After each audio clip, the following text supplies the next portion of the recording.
جی آپ کا تعارف جی؟ انصر زمان خان، صدر آزاد جموں و کشمیر یونین آف جرنلسٹ، ضلع بھمبر۔ آپ کا تعلق بنیادی طور پہ بیسیکلی آبائی تعلق کہاں سے ہے؟ سلمان صاحب، اگر آپ آبائی تعلق کی بات کرتے ہیں تو پھر تو تھوڑا سا بات لمبی ہو جائے گی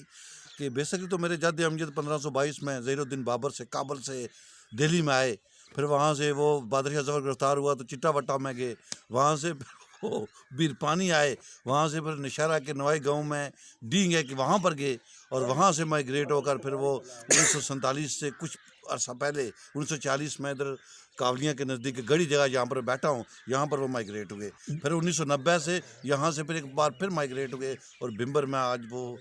مکال میں رہائش پذیر ہے۔ جی ناظرین، بہت دلچسپ بات آپ کے سامنے آئی۔ جہاں ہم اس وقت بیٹھے ہیں آخری ہجرت ان کی یہاں سے ہوئی، اور بیک سائڈ پہ جو آپ کو اس گھاس کے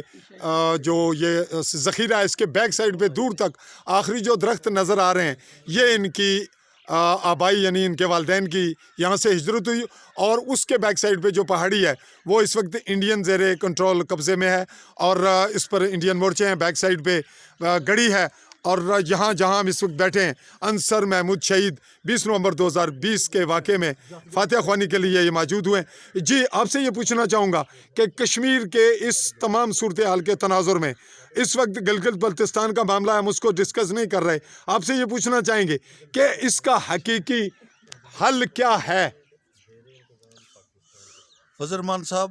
آج جو کشمیر کی صورتحال ہے انتہائی نازک دور سے گزر رہی ہے۔ آج ہر وقت کا کردار جو ہے وہ متعین ہو رہا ہے،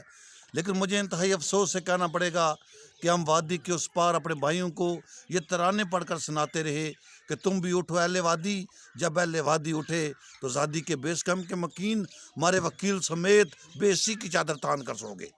اور یہ بڑا المیہ ہے کہ ہم نے 80,000 لوگوں کی قربانی دینے کے باوجود آزادی کی منزل ہم سے دور ہوتی گئی۔ اس کی بنیادی وجہ کیا تھی کہ ہم اپنے اس عظیم بھائیوں کی عظیم جدوجہد کو نہ سمجھ سکے، صرف نعرے لگاتے رہے، صرف باتیں کرتے رہے، لیکن عملی طور پر ہم اپنا کردار ادا نہ کر سکے۔ آپ یہ بتائیں کہ اس کا حل کیا ہے آپ کے اپنے ضمیر شعور کے مطابق، بحیثیت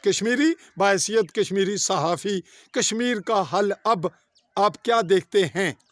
کشمیر کا حل تو یہی ہے کہ اقوام متحدہ ہندوستان جو اقوام متحدہ میں گیا تھا کہ کشمیر کا فیصلہ کشمیریوں کی مرضی کے مطابق ہوگا کہ وہ پاکستان کے ساتھ رہنا چاہتے ہیں، ہندوستان کے ساتھ رہنا چاہتے ہیں، یا کہ خود مختار ریاست کے طور پر وہ رہنا چاہتے ہیں۔ تو اس کا بہترین حل یہ ہے کہ ہندوستان اور پاکستان دونوں کشمیر سے اپنی فوجیں واپس بلائیں، اور یہاں کے لوگوں کو انتخاب اس بات کا موقع فراہم کریں کہ وہ کس کے ساتھ رہنا چاہتے ہیں۔ جو عوام فیصلہ کرے گی اس کے مطابق جو ہے کشمیر کا یہی میرے نزدیک حل ہے، اس کے علاوہ تو کوئی اور حل مجھے نظر نہیں آ رہا۔ میں ناظرین آپ سے مخاطب ہوں چودھری فضل رحمان، اس وقت سمانی بھمبر آزاد کشمیر، آپ سے اجازت چاہتا ہوں۔ اللہ حافظ۔